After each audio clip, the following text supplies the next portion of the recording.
अस्सलाम वालेकुम and welcome class. मैं आपका टीचर मोहम्मद बिलाल। स्टूडेंट्स, हमने स्टार्ट किया हुआ था क्लास फर्स्ट ईयर मैथमेटिक्स, उसकी एक्सरसाइज 9.1 हम डिस्कस कर रहे थे। 9.1 के हमने फर्स्ट 15 क्वेश्चन डिस्कस कर लिए थे। आज के लेक्चर में हम क्वेश्चन नंबर 16 और 17 डिस्कस करेंगे। वो क्वेश्चन भी बिल्कुल आसान है, वर्ड प्रॉब्लम है और बिल्कुल सेम जैसे हमने पहले वाले क्वेश्चन किए थे ऐसे ही हैं। उसमें भी एक ही फार्मूला लगेगा, L is equal to R theta. तो उम्मीद है कि पहले वाले क्वेश्चन की आपने प्रैक्टिस कर ली होगी। अगर फिर भी आपको कोई क्वेश्चन समझ ना आ रहा हो, अगर कोई भी बात आपके माइंड में ना समझ आ रही हो, तो आप मुझसे कमेंट करके पूछ सकते हैं। मैं अपनी पूरी कोशिश करूंगा आपको समझाने की। तो हम चलते हैं क्वेश्चन नंबर 15 की तरफ, बल्कि 16 की तरफ। 15 हमारा हो गया था। आज के लेक्चर में हम क्वेश्चन नंबर 16 और 17 डिस्कस करेंगे और आज के लेक्चर में ही इस एक्सरसाइज को खत्म कर देंगे। अगले लेक्चर में हम इंशाल्लाह एक्सरसाइज 9.2 डिस्कस करेंगे।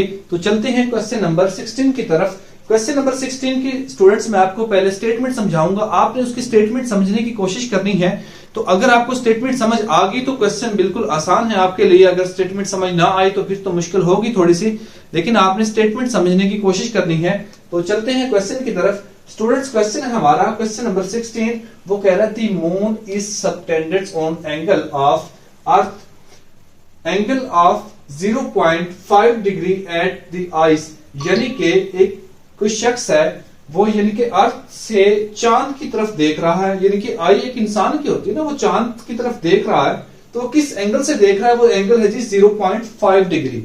और आगे क्या है? At the I of an observer on earth. यानी कि ऑब्जर्वर कहां है? ऑब्जर्वर का मतलब होता है देखने वाला। यानी कि जो शख्स देख रहा है वो जमीन पे है, वो इस तरह चांद को देख रहा है और वो जिस एंगल से देख रहा है वो एंगल है 0.5 डिग्री।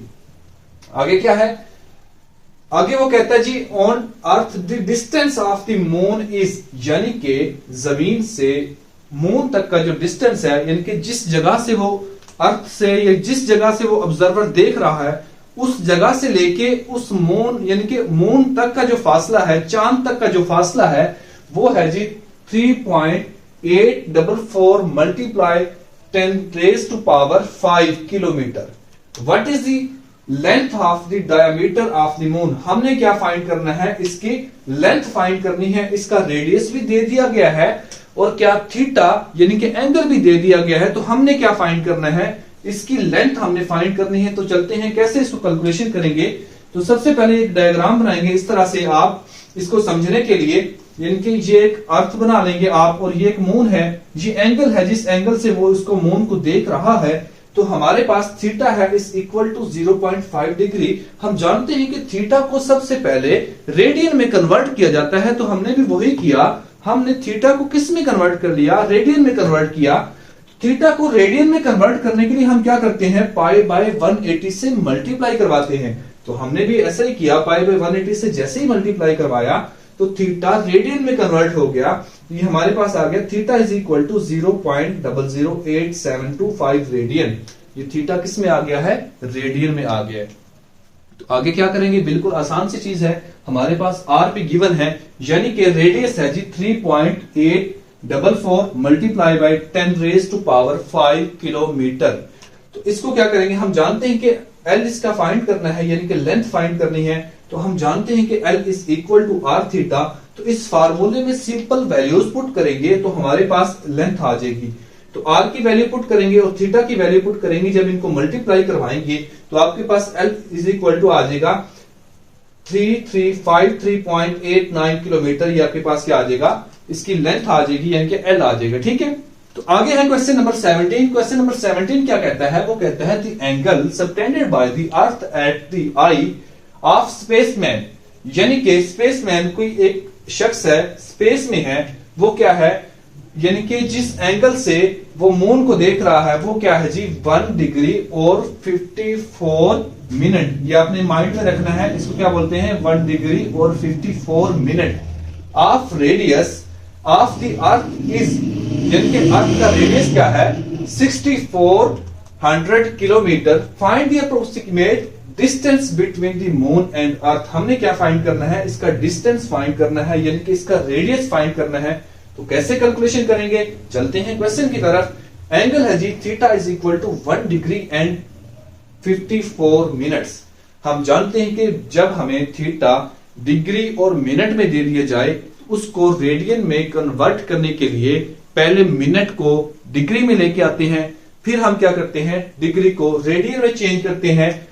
मिनट को डिग्री में लेके आने के लिए मैंने आपको बताया था प्रीवियस लेक्चर में, क्या करेंगे हम 54 को या जो भी मिनट की वैल्यू होगी उसको 60 से डिवाइड करवाएंगे, क्योंकि हम किस में लेके आ रहे हैं, डिग्री में लेके आ रहे हैं। तो जैसे ही हमने 54 को 60 से डिवाइड करवाया तो आंसर हमारे पास आ गया 1.9 डिग्री। अब इसको हमने क्या करना है, रेडियन में कन्वर्ट करना है। तो रेडियन में कन्वर्ट करने के लिए हम क्या करेंगे, पाई बाय 180 से मल्टीप्लाई करवा देंगे। जैसे ही पाई बाय 180 से मल्टीप्लाई करवाएंगे तो ये आ जाएगा 0.0332 रेडियन। ये थीटा किस में आ गया है, रेडियन में आ गया है। तो हम जानते हैं कि रेडियस ऑफ अर्थ है 64 यानी कि 6400 किलोमीटर। अब हम एक और बात भी जानते हैं कि डायमीटर ऑफ अर्थ जो होता है वो होता है टिवाइस ऑफ रेडियस, यानी कि रेडियस का 2 टाइम होता है। डायमीटर ऑफ यानी कि किसी भी चीज का जब डायमीटर फाइंड करते हैं तो रेडियस को 2 से मल्टीप्लाई करवा देते हैं, तो वो आपके पास क्या आ जाता है, डायमीटर आ जाता है। अब हमने इसका क्या निकालना है, डायमीटर निकालना है पहले। तो हम लिखेंगे diameter of the earth is equal to twice of radius, यानी कि 2 टाइम ऑफ रेडियस। तो क्या करेंगे, रेडियस को 2 से मल्टीप्लाई करवाएंगे तो डायमीटर आ जाएगा। हम जानते हैं कि डायमीटर किसको बोलते हैं, डायमीटर हमेशा लेंथ को ही कहा जाता है। तो length L is equal to आ जाएगा 12800 किलोमीटर। अब हमने फाइंड क्या करना है, इसका रेडियस फाइंड करना है। तो हम जानते हैं कि L is equal to R theta, हमारे पास फार्मूला गिवन है जो कि पूरी एक्सरसाइज के अंदर एक ही फार्मूला यूज हुआ है। तो हमने इसमें r फाइंड करना है, तो हम क्या करेंगे, दोनों तरफ थीटा पे डिवाइड करवा लेंगे। r इज इक्वल टू आ जाएगा l डिवाइड बाय थीटा। तो इसमें वैल्यूज पुट करेंगे, r is equal to 12800 and divided by 0.0332। तो जैसे इसको डिवाइड करेंगे तो आपके पास आंसर आ जाएगा 385542.17 किलोमीटर। ये आपके पास क्या आ जाएगा, रेडियस। तो आज का लेक्चर यहीं पे खत्म होता है क्योंकि एक्सरसाइज हमारी कंप्लीट हो चुकी है। तो तब तक के लिए अल्लाह हाफिज, खुदा आप सबको सलामत रखे, बेहद खुश रखे, अपने और अपने घर वालों का ख्याल रखिए। वस्सलाम।